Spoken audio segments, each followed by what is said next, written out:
So we have been studying the eigenfunctions and eigenvalues of the angular momentum operator, and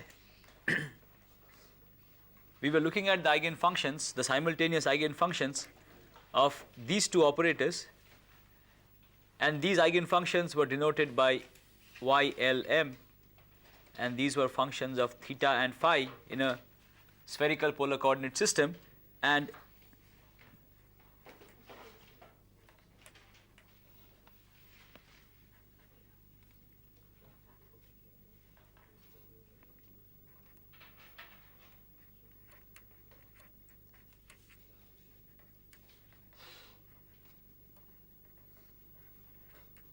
we found that these eigenfunctions could be labeled by two integers L and M. L was the total angular momentum quantum number, M was the azimuthal quantum number. Both of these are integers, and when L square acts on YLM, it gives us L into L plus 1 H cross square into YLM, and LZ acting on YLM gives us M H cross into YLM. And we were working out what these functions YLM, which are known as spherical harmonics, we were working out what these functions are. Now, so we proceeded in the following way. We know that L plus increases the value of M, and we considered YLL. Now here M has the maximum value, so if L plus acts on this, it has to give us 0. So we then solved this equation for YLL, which is a function of theta and phi, and we obtained the solution that YLL is equal to e to the power I L phi no. Yes. So YLL is equal to e to the power I L phi into sine theta to the power of L. So this was the form for YLL which we obtained in the last class. We also found out why L minus 1, this can be obtained by acting with L minus, the operator L minus, which will reduce the value of M. So earlier the value of M was equal to L, which was the largest value. Now the value of L goes down by 1, and we use this to work out what YL, the total angular momentum quantum number is L, the azimuthal quantum number is L minus 1. We next worked out what this eigenfunction was, and we did this by just acting with L minus on what YLL was, and this result could be written as e to the power I L minus 1 phi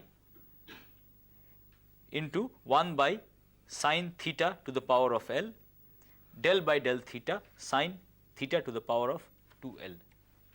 So this was Y L minus 1 theta phi. Please remember that we had not yet fixed the normalization coefficient. So there is an arbitrary normalization coefficient over here, which ensures that if we multiply this by the complex conjugate and integrate over the all solid angles, then this should be equal to 1. Similarly, there is an arbitrary normalization constant involved here also, which we have not worked out as yet. So there could be some other constant over here.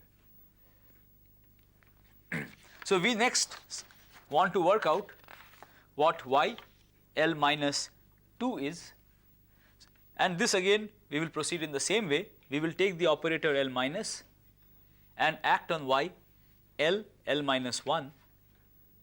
So here the azimuthal quantum number is 1 less than L. If L minus acts on this, it will reduce the azimuthal quantum number by a further unit, so it will be 2 less than L. We want to work out what this is. We know what Y L minus 1 is. So this, let us put in the things which we have already just worked out. So this is equal to, let us first put in what L minus is. So L minus is shown over here. We had worked this out also in the last class. We are not bothering about the normalization constants, so we can forget about minus H cross because we are always free to put in a constant later on. So the first term which will appear is e to the power minus I phi, and then we have this whole thing over here. So let me write it down. So the first term will be e to the power minus I phi, and then I have del by del theta minus I cot theta del by del phi. So this acting on YL, L minus 1 will reduce the azimuthal quantum number by 1 unit. So now let me put what this function over here is. So this function is equal to e to the power I L minus 1 phi e to the power I L minus 1 phi. So this is the operator over here. This whole thing is the operator, and this is the eigenfunction.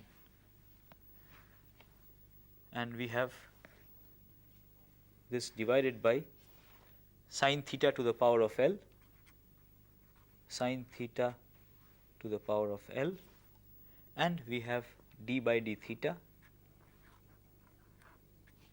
acting on sin theta to the power of 2L. So this whole thing over here is the function y L, L minus 1 theta phi. So if we want to now simply see if we can simplify this any further.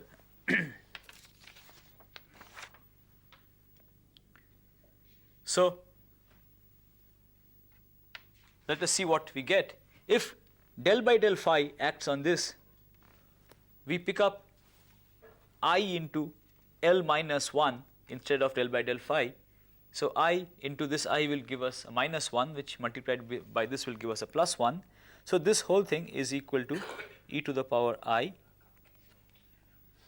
So once I do that substitution, then I can pull this whole factor out, and what I get is L minus 2 phi, which is what we expect, because this is the value of m.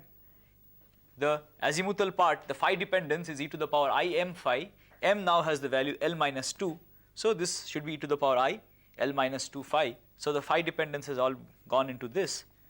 And what we have left is del by del theta plus L minus 1 cot theta into 1 by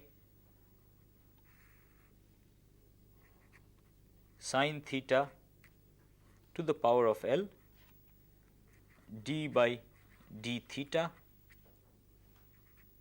sin theta to the whole thing to the power of 2L. So let us inspect this and closely and see how we can write it in a simpler form. So we want to somehow get this cot theta out of this, and we have seen how we can get cot theta out of this. Cot theta is nothing but cos theta by sin theta. So if we differentiate sin theta, then we get a factor of cot theta. So let us so this whole thing can be written as e to the power I L minus 2 phi 1 by sin theta to the power of L minus 2 into sin theta d by d theta, this acting on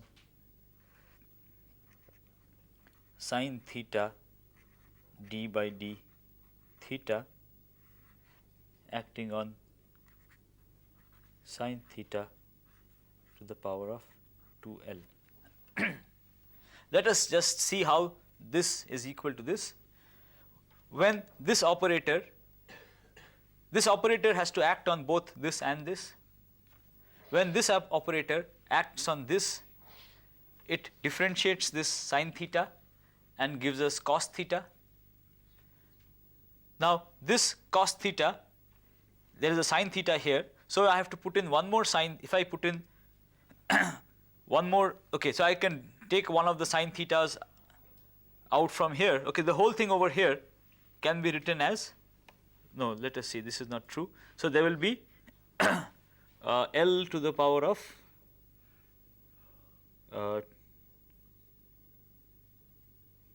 we have to get a factor of L minus 1 here also. So we have to put in sine theta. Let us see. So we have to, no, this will not, what will, so we have to multiply, no, this will not be correct. Let us, okay, let us proceed in steps instead. So we want to get L minus 1 into cot theta. We want to put in some other factors here, which when del by del theta acts on it will give us a minus L minus 1 into cot theta. So what we have to do is, if we write this as e to the power I L minus 2 phi, and then if we write it like this, del by del theta, so we want plus this term plus L minus 1 into cot theta. So we should have one term over here which will be sine theta to the power of L minus 1 into this thing which we already had over here. So this whole thing can be written as this into 1 by sine theta to the power of L into d by d theta sine theta to the power of 2L. So what happens when del by del theta acts on this term over here? It gives us a factor of L minus 1, which is what we want over here. It gives us sine theta to the power of L minus 2 and cos theta. So we have to divide the whole thing by sine theta to the power of L minus 2, rather L minus 1.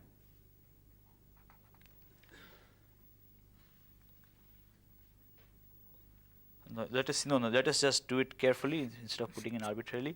So if you differentiate this term, it will give us, let us do it, okay. So we want to see what factor we have to put in here to get the result over here. So if you differentiate this term with theta,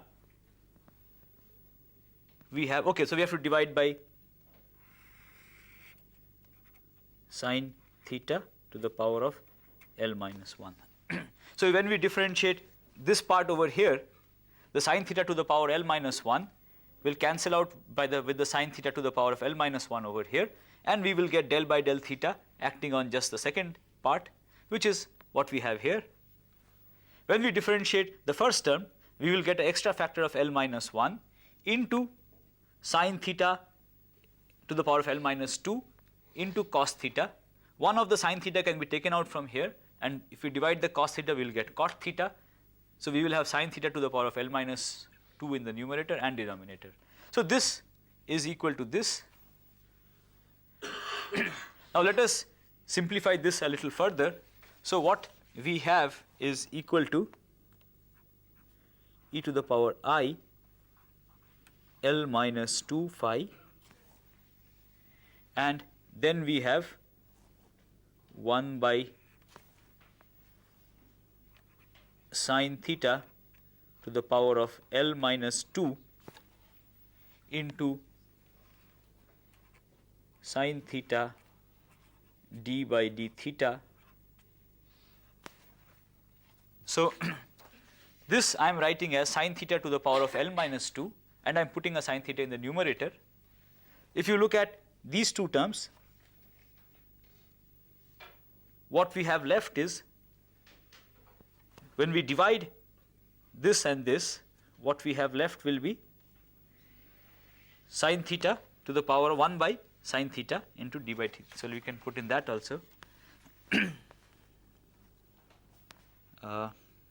L minus, no, L will be 1 by sine theta here, 1 by sine theta into 1 by sine theta d by d theta, this whole thing acting on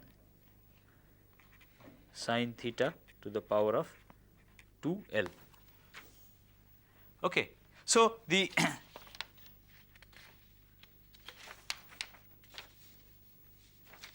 the expression over here is being written in this way over here.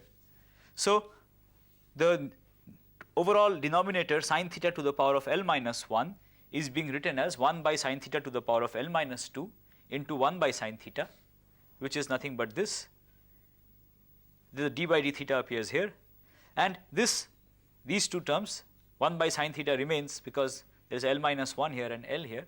So 1 by sine theta and then d by d theta, the whole thing acting on sine theta to the power of 2L. Okay, so this is equal to y L L minus 2. So now we can generalize this expression.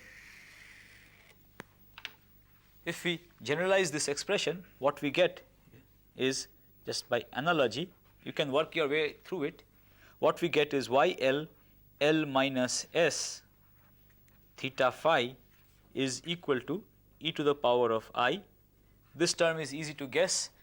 This whole thing L minus s is m, so this will be L minus s, which is m into phi. And then here we will have this thing divided by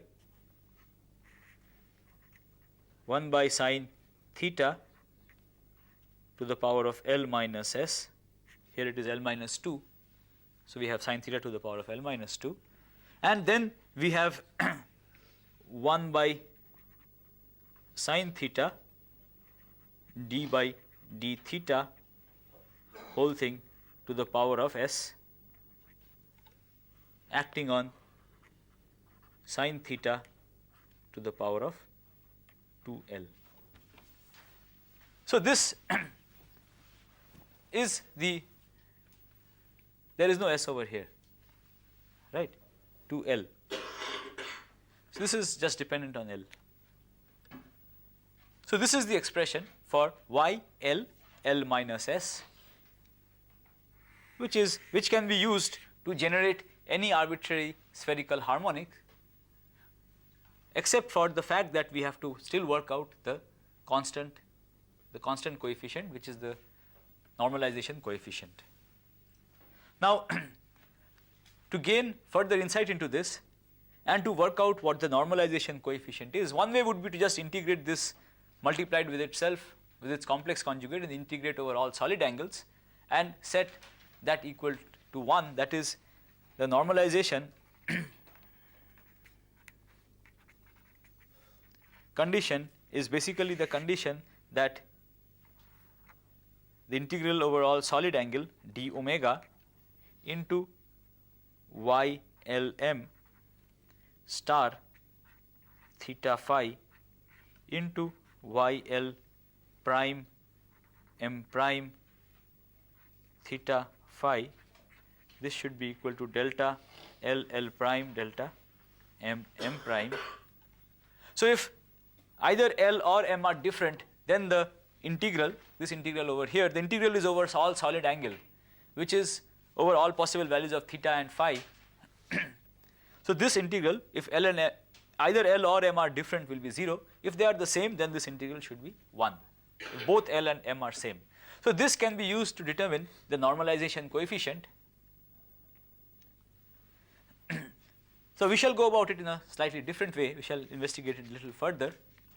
So let us look at this expression for the special case when S is equal to L. So when S is equal to L, we have M equal to 0. The azimuthal quantum number is 0. In that situation, there is no phi dependence because L and S are the same. So this is just a function of theta. So this is the eigenfunction corresponding to the z component of the angular momentum being 0. So y L0, which is a function of theta alone, the phi dependence is gone because L and S are the same. So this will be equal to 1 by sine theta to the power of L minus S, but L and S are the same.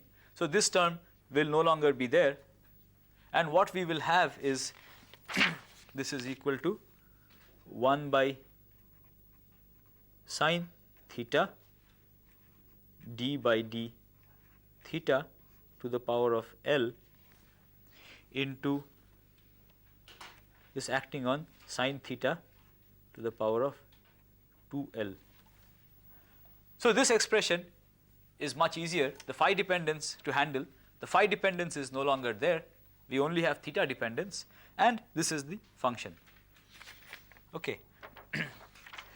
Now theta is the angle with the z axis. If you remember, in the spherical polar coordinate system, theta is the angle the vector r makes with the z axis. So if we define mu to be cos theta, which is the z component of the unit vector, then d by d theta is equal to d. So we want to work out d by d mu. So this will be equal to d cos theta d theta to d by d mu, because mu is cos theta, and this is equal to minus sin theta d by d mu. We are not concerned about factors of -1 because we are going to choose the normalization coefficient anyway later on. So we can use this to write this whole thing as y L0, which is now a function of mu, function of cos theta alone, which is equal to, now d by d theta by 1 by sin theta is equal to d by d mu to the power of L into this whole thing is now 1 minus mu square to the power of L. Okay. So this is a relatively much simpler expression for the spherical harmonic where the zeroth component of the angular momentum, the z component of the angular momentum is 0. These functions are the Legendre polynomials. So this if you look at it is an Lth order polynomial. This is a polynomial of order L, because this has got the maximum power mu to the power of 2L, and I am differentiating with mu L times. So the resultant will be a polynomial of order L. So this is a polynomial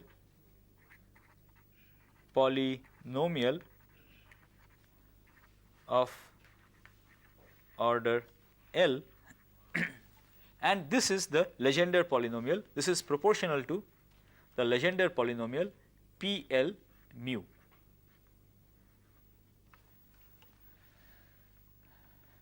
So y L, the spherical harmonic with total quantum number L and azimuthal quantum number 0 is proportional to the Legendre polynomial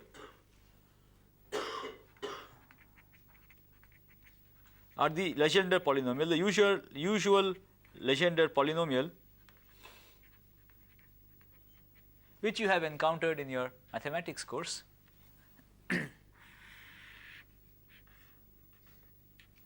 Just that the normalization coefficient there is different. So there may be some overall constant over here which is different from the overall constant which relates this to this. So I will request you to kindly recapitulate the properties of the Legendre polynomial because they are going to be very important as far as these functions are concerned. I will just write down one or two of the properties and then proceed. So the important properties which we require are as follows. Now why these functions themselves have to be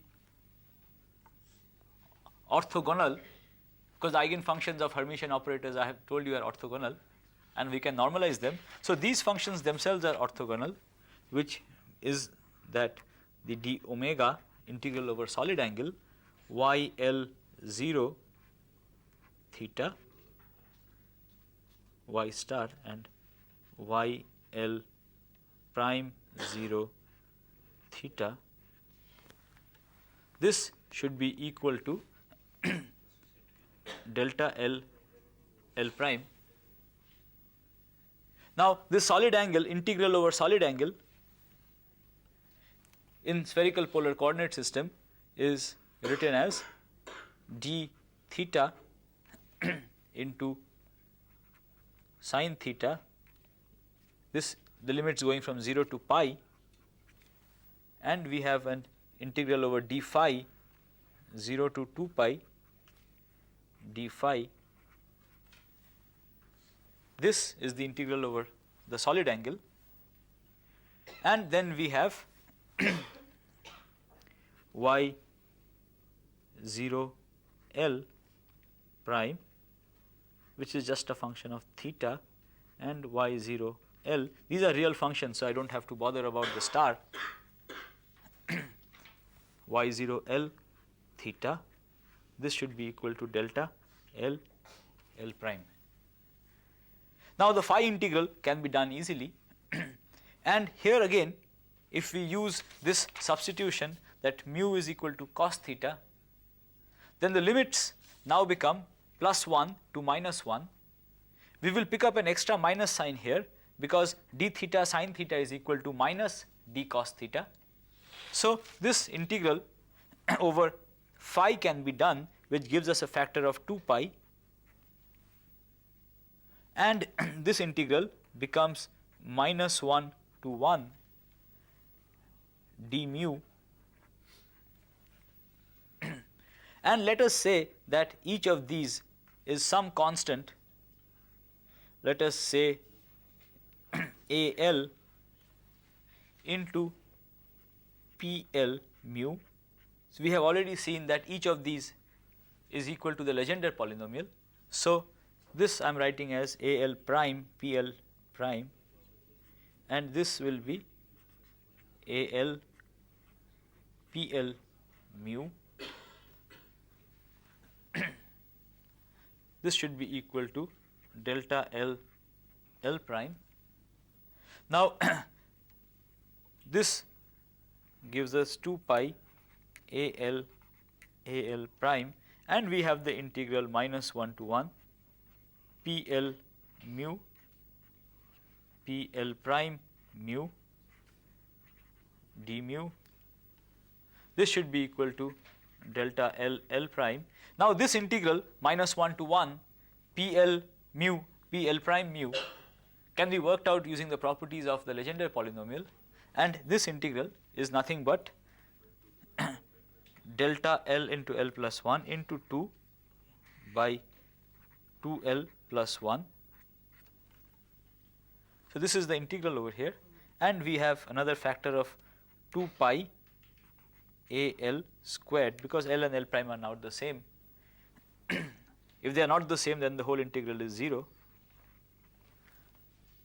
So from this we can work out what AL is. So AL is equal to, so now we have 2 by 2 pi, so we can just write it down, it is, there is a square root of 1 by pi into 2l plus 1, right. The 2 will cancel out, so we have 1 by pi into 2l plus 1 square root. Oh, it will be in the numerator, right. So, okay. So, let me write it in a separately. AL is equal to square root of 2l plus 1 by pi, by 4 pi, right, by 4 pi, correct. So, that is what we get. Okay. So, this is AL. So, now we know that y L0 as a function of theta and phi is equal to 2l plus 1 by 4 pi, and then we have the Legendre polynomial PL cos theta. So, we have worked out these spherical harmonics which are normalized. We have worked them out for all the cases when the azimuthal quantum number is 0, and when the azimuthal quantum number is 0, we see that it is just equal to the corresponding Legendre polynomial of order L, where L is the total quantum number, and the normalization coefficient is square root of 2l plus 1 by 4 pi. Okay. Now, let us see what are the implications of this. The first question is that how many zero crossings does this function have? Okay. Now, this is a polynomial of order L, so it will have L solutions, and it can be shown that all the L solutions as a function of mu lie between -1 and 1. So, there will be L nodes L nodes or L times L zero crossings in y L 0 theta phi. It's a polynomial of order L which will have L solutions, and it can be shown that all the solutions lie between the values mu equal to -1 to +1. So, this will have L nodes in the range theta going from 0 to pi. Okay. This is the first fact. Let me just write down some of these, a few of these Legendre polynomials. So, P0 cos theta or mu, okay, let me put it in terms of mu, this is equal to 1. So, the spherical harmonic y0 0 is equal to just the square root of 1 by 4 pi, that is all. Okay, and that is obvious. Now, if you square it, you get 1 by 4 pi, and the total solid angle is also 4 pi, so it is normalized. So, there is no problem with this, it is quite easy to understand. Now, let us also look at P1. P1 mu is equal to mu. So, the first spherical harmonic, that is L equal to 1, this corresponds to just cos theta or mu. So, if I plot this as a function of theta over here, then it is just equal to cos theta. So, when theta is equal, theta has the range 0 to pi. So, this function for 0 it will be equal to 1, for pi it will be -1. So, the function looks like this. Okay. We can also consider the second P2 mu. This is equal to 3 mu square -1 by 2. So, the spherical harmonic y20 is given by this function over here. Now, y when L is equal to 0, the only possible allowed value for m is equal to 0. So this is the only spherical harmonic, only solution corresponding to L equal to 0.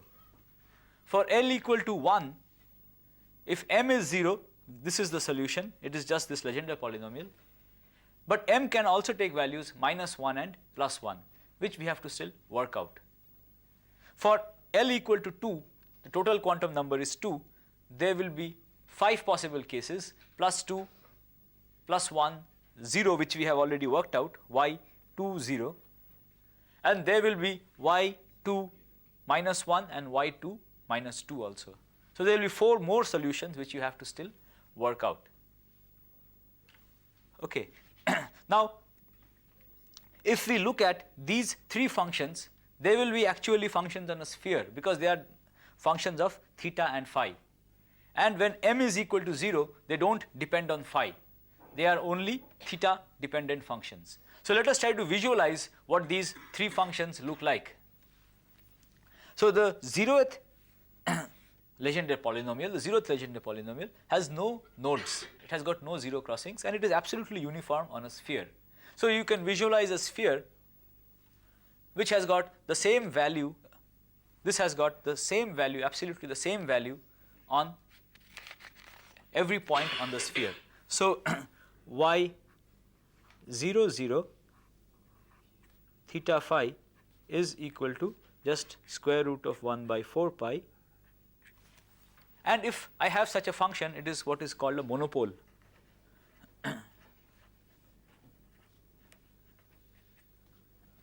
This represents a monopole.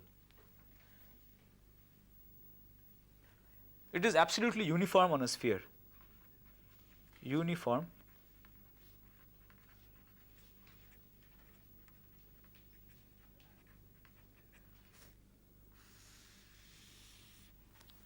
Now let us look at y1, 0 theta phi. This again has no phi dependence, so I am just writing it to remind you that the other ones have got phi dependence. So this will be equal to, where now L is equal to 1, so this will be equal to 3 by 4 pi cos theta. So let us see what this function looks like. If this is a sphere, this is the z-axis, this is the origin, this is 0 and this is pi. So when r is equal to, when the vector is pointing like this, it is 0. When the vector is pointing in this direction, it is phi, and the values don't change if I keep phi, varying phi, keeping theta fixed. So imagine a sphere over here and the point which is at the pole has got theta equal to 0, point at the south pole has got theta equal to pi. Any other point with a fixed value of theta, this function is going to be the same. So the value of the function is +1 over here, the value of the function is -1 over here. On every point on the equator, theta is pi by 2. So here the value of the function is 0 and the value gradually goes from +1 to 0 to -1 and it is given by cos theta. So it is just, this is just cos theta, okay, where theta is the angle with respect to the z-axis. And this represents a dipole. This is what is called a dipole. So if you have such a distribution on a sphere, if you have some function which has got such a distribution on a sphere, or if you have some function defined in space where the the angular dependence is separate from the radial dependence, and the angular dependence is such that in one direction it has a maximum, in the opposite direction it has the minimum, and it varies gradually from the maximum value which is positive to the minimum value which is negative, then such a function is said to be a dipole. y2, 0 theta phi is equal to 5 by 4 pi, and then we have 3 cos square theta minus 1 by 2. So how does this look on the sphere? Let us see. If this is a sphere, at the equator, so let us first determine the values at the equator and at the poles. So in the z direction, theta is 1, so this will be 3 into 1, which is 3 minus 1, which is 2, 2 by 2. So there I am not bothering about the overall normalization. So this will have value 1 over here. At the south pole, this will have value minus 1 cos theta. So it will be minus 3 minus 1, which is minus see, at the north pole this has got value 1, so this will be 3 minus 1, which is 2, 2 by 2 is plus 1.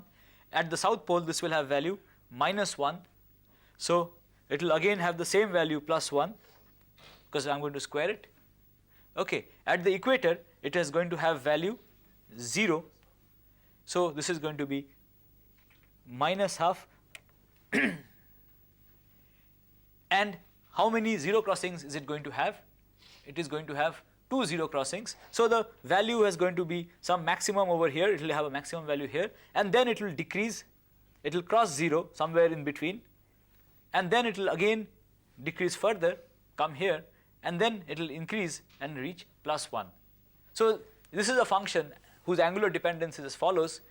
In this direction it is a maximum, it decreases, goes to 0, becomes negative, again goes to 0 and increases and becomes positive. Okay. Such a thing is called a quadrupole.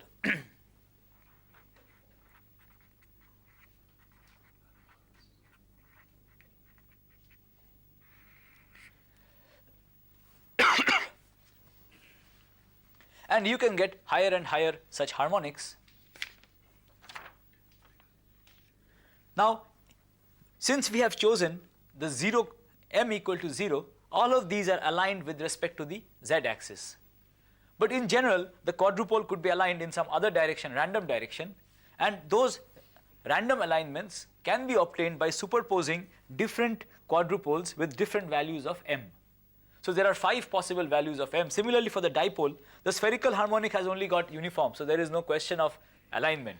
So there is only one spherical harmonic, one monopole, but the dipole could be aligned in some arbitrary direction, not necessarily with the z direction. So that has to be obtained by superposing dipoles with different values of m, superposing spherical harmonics with m equal to minus 1, 0 and plus 1. By superposing these 3, we can get a dipole aligned in some arbitrary direction.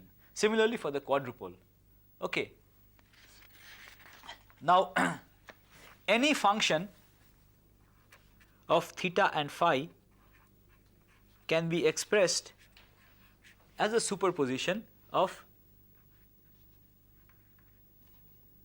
so I can expand any function of theta and phi as a superposition of such function, spherical harmonics. Any arbitrary function theta and phi, this is not very difficult to understand. Any arbitrary function in the range minus 1 to 1 can be expressed in terms of Legendre polynomials. This you have already is familiar with you from mathematics. So you can extend this a little further, do some more mathematics, and one can show that any arbitrary function of theta and phi can be expanded in this kind of a expansion in terms of spherical harmonics. Now the coefficient 0, 0 will be called the monopole coefficient. It will call the monopole component of this function. So suppose I have some arbitrary function on a sphere. I can expand it in a series like this and express it in this way. The term f00 in this expansion will be called the monopole. It will represent the part of this function which is the average, absolutely uniform part. So then the term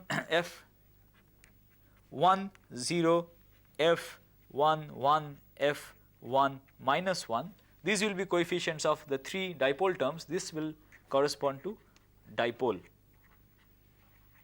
And f22, f21, f20, f2 minus 1, f 2 minus 2, these components will be called the quadrupole, and I will have higher and higher harmonics. So any function of theta and phi will have some variation as a function of theta and phi. The first part will be absolutely uniform. So I want to express this as a superposition of different parts, different harmonics. So the coefficient of the 0th harmonic is the monopole. It represents absolutely uniform part. The second part is a dipole. This represents a part of this function which increases in one direction and decreases in exactly the opposite direction. The third part is a quadrupole. The quadrupole has maxima at two opposite directions, but it goes to 0 somewhere in between and has a minimum value, and again goes to 0 and then has the maximum value. So, and then you can have more and more complicated angular dependence, and you will get higher and higher terms. Okay. So if a function has only a monopole, you can understand that it has got only it is absolutely uniform. If it has a dipole, then you can understand that, so you get some visual picture of what this function looks like. Okay.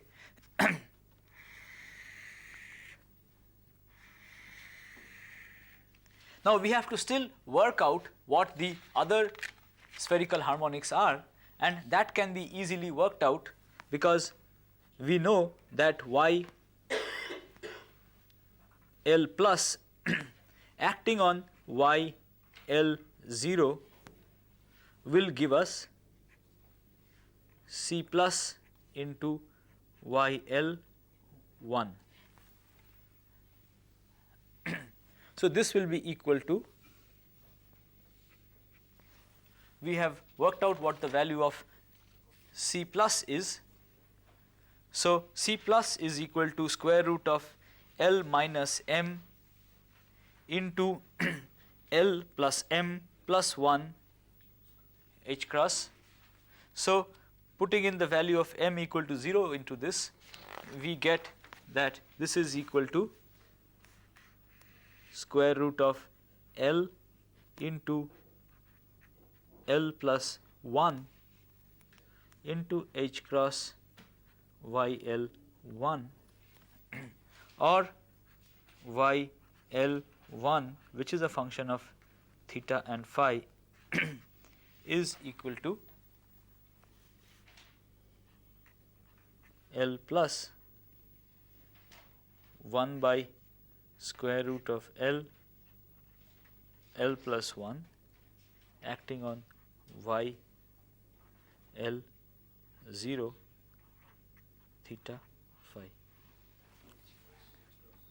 by h cross. So there will be 1 by h cross here, and this is also going to be normalized. We can get YL2 by acting with L plus on this, and we can work our way through all the functions. Okay, so let us work out what this is going to be. This is not very difficult to work out. Okay, I will leave this for you as an exercise.